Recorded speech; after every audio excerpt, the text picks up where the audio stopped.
During my typical shifts, I usually had fewer than 10 customers pass through.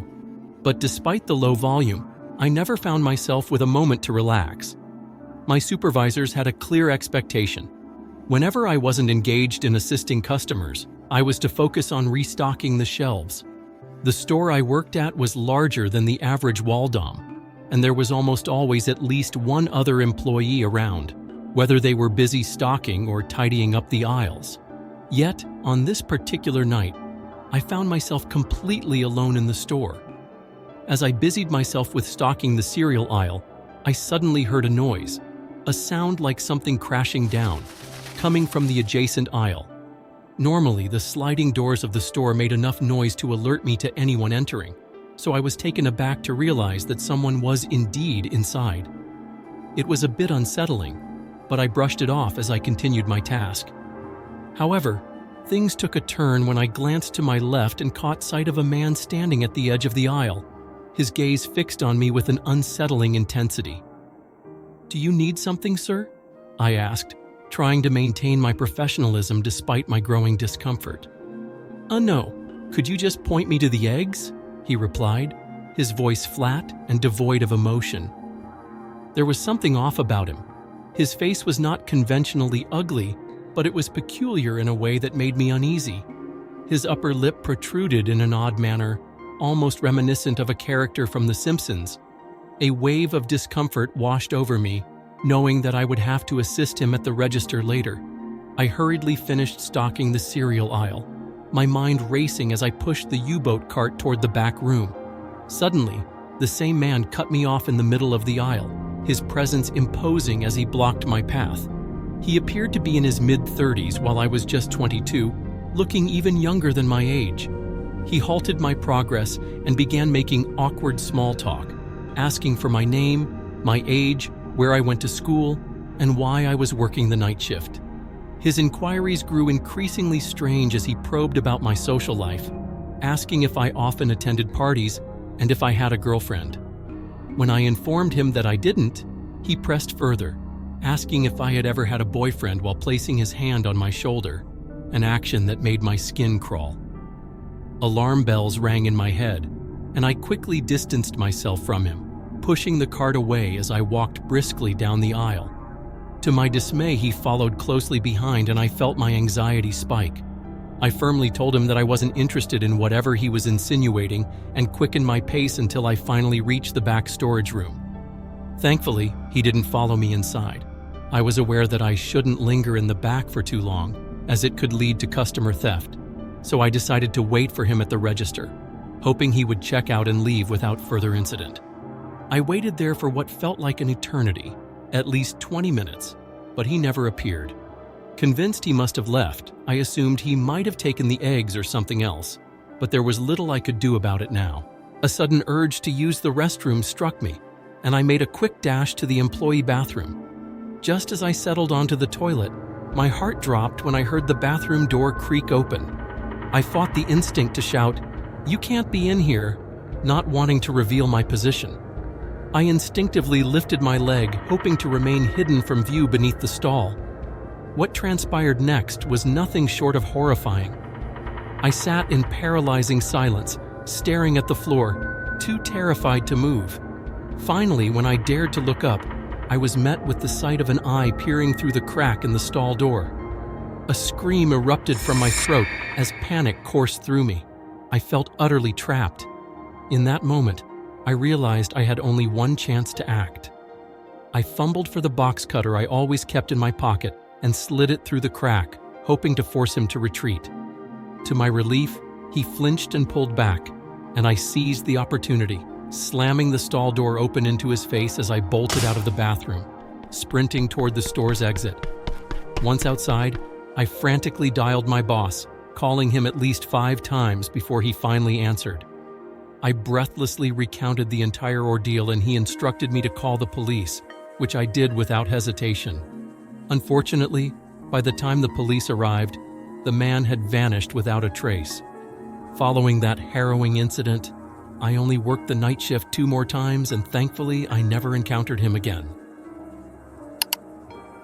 Before this job, I had worked the night shift at a gas station situated along a quiet highway. From midnight to 6 a.m., the road was typically deserted, and I would generally see only 1 or 2 customers throughout the night. It was a monotonous and somewhat depressing position, particularly during the graveyard shift, but I needed the income to pay off my college loans. The sole reason I continued working there was that my boss generously paid me an extra $5 an hour for the night shifts. On one particularly cold December night, I was passing the time reading the newspaper and playing games on my phone when I noticed the headlights of a red pickup truck pulling into the parking lot.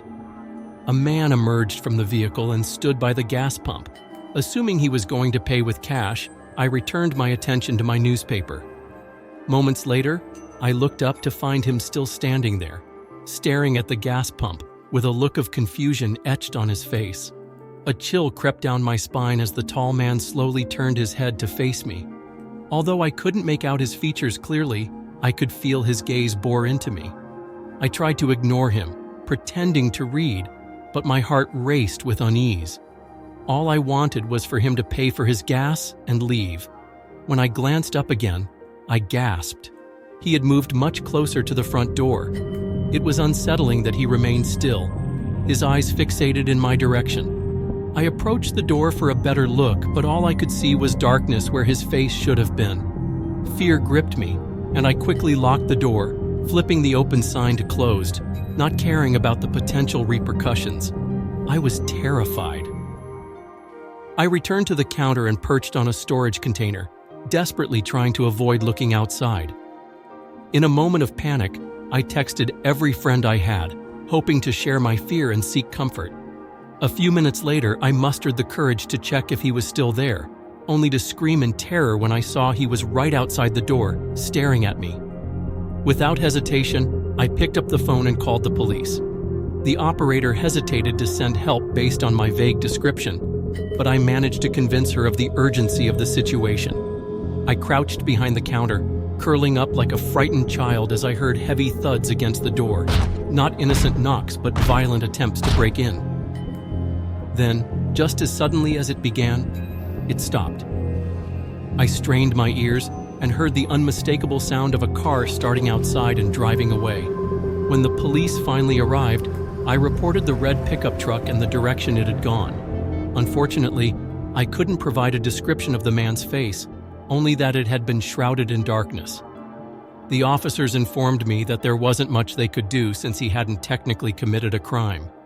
A few months later, I left that job for a position in the city, eager to escape the unsettling memories. 2 years ago, I received a call to cover a night shift at a 7-Eleven from 10 p.m. to 4 a.m. The store was located on a busy road in a quiet rural area. During my shifts, I typically encountered between 10 and 20 customers, most of whom were there to buy beer or snacks. One particular night, a man in his mid-20s entered the store, making loud and strange noises. At first, I assumed he had a mental disability. My brother has one, so I felt a twinge of sympathy for him. He approached the counter without any items, his gaze oddly fixed on the ceiling rather than on me. It was an uncomfortable interaction, and I struggled to find the right words to engage him. When I attempted to speak, he only responded with more loud noises. I glanced outside, but he was alone. There were no cars in the parking lot. He stood there for what felt like an eternity, so I decided to hand him a bag of chips, hoping it might encourage him to leave. Just as I was contemplating whether to call someone for help, he unexpectedly turned around and walked out of the store, leaving me with a mix of sympathy and unease. About an hour later, the phone rang at the counter. I answered the call only to hear the same loud noises from the man on the other end. Startled, I hung up, my paranoia escalating as I constantly checked outside for any sign of him. When my shift ended at 4 o'clock, the next employee arrived and I felt a wave of relief wash over me as I prepared to leave. I got home and tossed my belongings onto the table, ready to collapse into sleep. But almost immediately my phone rang again. A chill ran down my spine. Who would be calling at 4 a.m.? I answered the phone, only to hear the man's unsettling noises again. A wave of nausea washed over me as I listened, and I slammed the phone down, unable to shake the feeling that I was being watched even with the blinds securely shut. Strange noises echoed throughout my house, and I refused to sleep until dawn broke. Weeks later, while cleaning out the basement, I stumbled upon scattered papers strewn across the floor. When I opened the closet, I was horrified to find writing on the walls, 7-Eleven, along with the addresses of both the store and my home. The most disturbing discovery was the array of kitchen knives and a large pocket knife hidden in the closet. What had initially seemed like an innocent encounter had spiraled into a nightmare. He had been living down there for who knows how long, and I was simply grateful that he hadn't returned since. Having worked in the K-9 unit for 9 years, I encountered many bizarre situations during my graveyard shifts, but one particular night remains etched in my memory. I was partnered with my dog, Cerberus, a 3-year-old German Shepherd who was still getting accustomed to the job much like I was. While driving down a lonely road bordered by expansive fields of crops, I spotted a suspicious-looking white van parked in the middle of the fields, both doors wide open. I flashed my flashlight toward the vehicle to draw out whoever might be inside, but no one emerged. I parked my car and quickly scanned the area, still finding no sign of life. Taking Cerberus with me, I prepared to track down the van's driver.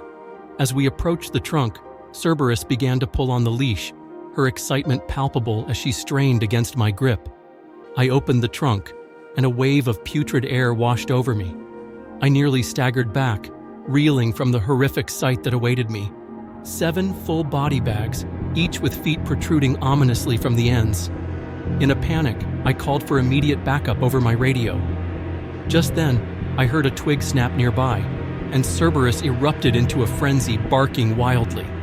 I lost my grip on the leash and she dashed into the crops. My heart raced as I pulled out my gun and followed the sounds of her barking. As I pushed through the dense crops, an overwhelming sense of dread enveloped me. When Cerberus's barking abruptly ceased, I froze, realizing that I could hear movement all around me. Fear consumed me, and just then, I felt 2 arms wrap around my throat from behind, choking me. I struggled to breathe and couldn't fight back. I thought I was going to die. But then, I heard Cerberus bark again, followed by the agonized scream of the man who had me in his grip as she bit his leg. In that moment, instinct took over. I turned and fired my weapon without a second thought, striking the man down. Grabbing Cerberus by the leash, I sprinted back to my car, acutely aware that others were likely following us. I made it to the vehicle, drove a 1/4 mile down the road and didn't stop to see which direction they went. I fled like a coward, prioritizing our safety over my duty. Backup arrived shortly after, but the van had disappeared without a trace. I had failed to capture the plate number on my dash cam or even jot it down. This incident occurred within my first few months on the force, and it haunted me for months afterward. As someone sworn to protect, I felt the weight of having let a van full of potential killers slip through my fingers.